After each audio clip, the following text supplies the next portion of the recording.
history knows many great creators, but the biggest of them all has always been nature itself. The perfection of nature's creation is revealed wherever we look. It also unfolds itself in places where we humans could never see with the naked eye. In this invisible world, the world of microorganisms, one of the most perfect forms of nature's art is evolving: yeast. 1,000 forms of yeast that exceeds the limits of human imagination and take the most unbelievable and beautiful shapes. Among us are living masters with wonderful skills who can spot the beauty of yeast unseen by the naked eye and even mold it according to their wishes. One of the well-hidden, secluded islands where the wizards of yeast are bestowing nature's art on us is located here in Estonia, in the deep forests of Salutaguse. As is often the case, many great things begin accidentally. The primitive yeast factory that was operating during the Soviet era became a part of the international Lallemand corporation mainly by chance. It began like a fairy tale about the ugly duckling. Here the plant was a total wreck. There was basically a ruin, but the Finnish government had loaned or given a subsidy to build a wastewater treatment plant. And that was quite a valuable asset, we thought, because wastewater is a big issue in yeast production. We would put Andres Metz, who was the wastewater treatment plant operator, as the general manager. And it was a very good decision. And because then we had people who really knew how to operate rather than just talk. So the masters of Salutaguse got to know and learned about how to use the creation of nature. But was there anyone out there who would care? Who could and would want to enjoy the fruits of their labor? Spent most of my time when I came here for the first time, not in the plant, but going with Andres to visit customers. For example, Lallemand, that I understand you know well. And luckily, for example, in Lallemand, I think Hans Foreman, what's his name? Hans Foreman, who was the manager there, had worked here in the factory. Once the creation of Salutaguse masters had caught the first eye, the rest followed and showed their interest. Vatsar, Tartu Bakery, and many others. Everyone liked that the value that they got from here was always certain and of high quality. The owners from faraway lands were surprised that the masters of Salutaguse did not just do their jobs well, but they turned out to be a lot cleverer and more creative than anyone could have expected. Those who really deserve the merit is the people here, such as Tina, but also all the others, Virve and others. They were like sponges. They really loved to learn, and they were very good at not only applying but doing it in the perfect way, not immediately, but they would learn very rapidly, and we didn't need to repeat too many times.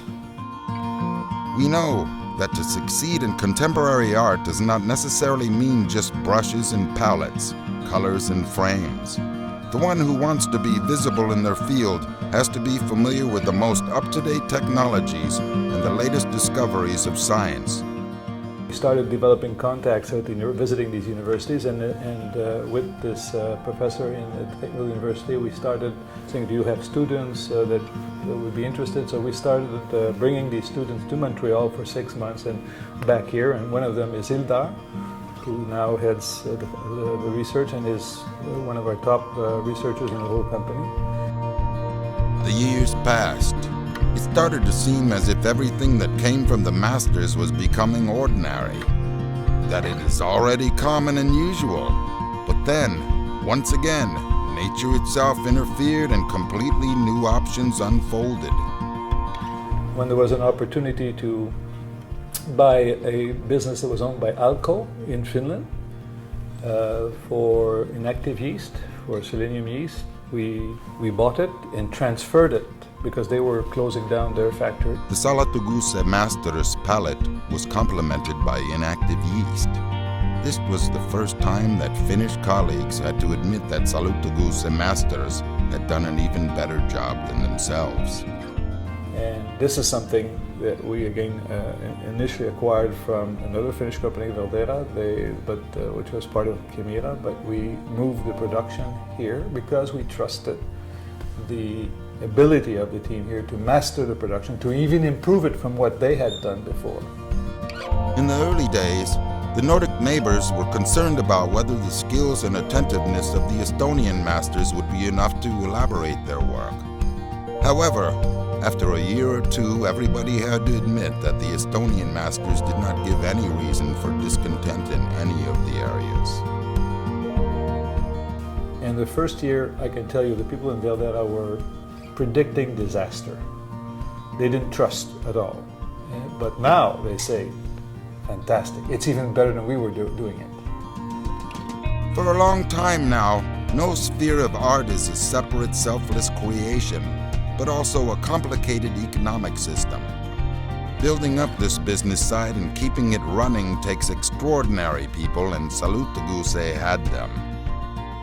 We found in Tina a pearl, a real diamond that was able to do this even better than we were able to do it in our other companies, and she her talent shone in this challenge that we had, and helped us make the right decisions thanks to that, and to invest in the right things and to price it correctly, and which meant that when we sold, we actually really made money. For a long time now, art and creation as such in general is not situated between national or state borders. In the globalized world of today, the best results rise from the cooperation of people from different cultures. Everyone in our group who has come here to help comes back feeling great. Because, why? Because they find people that are listening, people who are, like I said, sponges, are willing to try.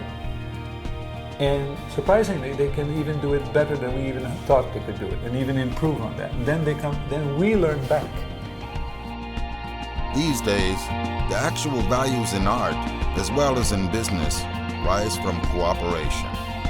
Any kind of successful cooperation can only rise from trust. To me, business is a big trust network.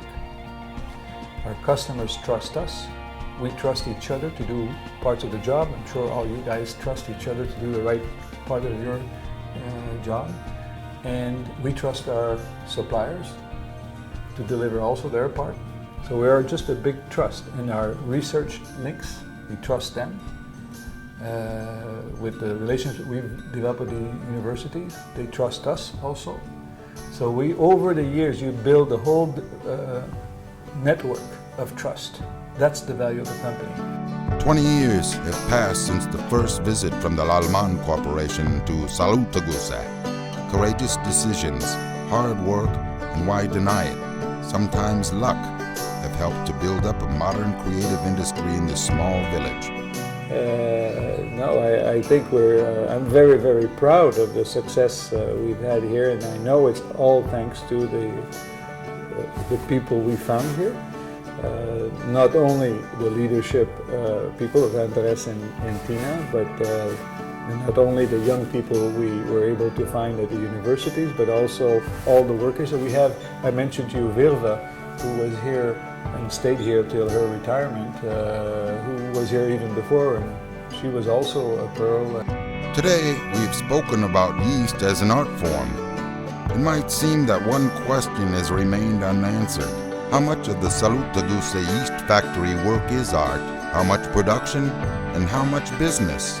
Art is to spot the potential use, to make a link between a particular property and a potential application and a potential benefit. I think that's probably where I would call that art. Time has passed almost obliviously from the day when the representatives of Lallemand came here to Salutaguse. Was it all a big coincidence, or was it destiny?